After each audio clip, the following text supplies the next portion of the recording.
দিয়া মসজিদের নববীর নামাজ আদায় করে নিল। আমি চললাম আমার সাহাবীদের মাঝখানে বেজাল মিটাইতে।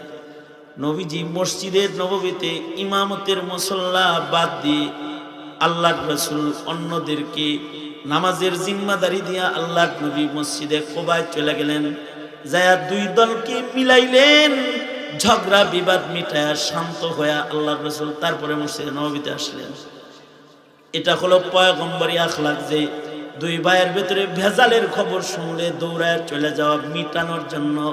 আর এখন হলো যদি শুনি ঝগড়া লাগছে, একজনের একজনের জায়গায় তোর লগে লাগছে না, হ্যাঁ লাগছে, ওর মতো দুই নাম্বার এই এলাকায় হয় না।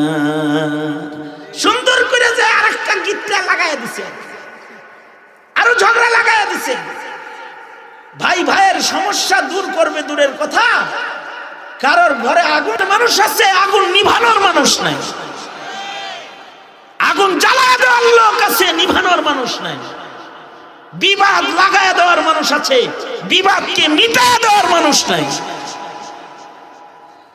আর আল্লাহর রাসূল তো কারোর সমস্যা শুনলে দৌড়ায় চলে যেতেন।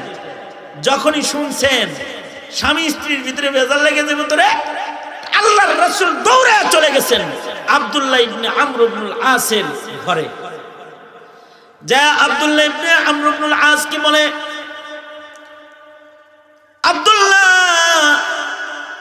ইবাদত বন্দেগী ঠিক মতো করো তো, অর্থাৎ নামাজ পড়ো তো, রোজা রাখোনি, ইবাদত বন্দেগী করনি। ওই যে ওরা আটা দিছে না, ওগুলো ইবাদত জুত লাগে না, এর লেগে আটা দিছে। যাস কে আখবাসুন নাস কায় বয় কই যাস, নামাজের কথা শুনছে আটা দিছে।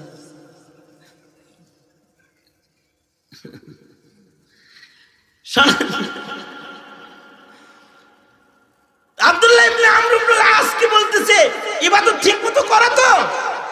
এ তো মনে করছে নবীর কাছে এখন নিজের ইবাদত যা কই আল্লাহ নবী খুশি হয়ে যাও।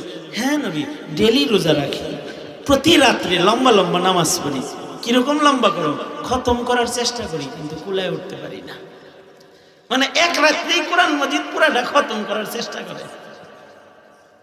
সাহাবীদের কেউ কেউ এক রাত্রে খতম করেছে না, তাদেরকে আল্লাহ বারাকা দান করেছে, 2 রাকাত নামাজে খতম করে ফেলছে।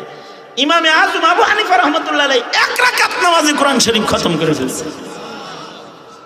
হযরত উসমান ইবনে আফফান 2 রাকাত নামাজ 1 রাকাত নামাজে কোরআন খতম করে ফেলেছে।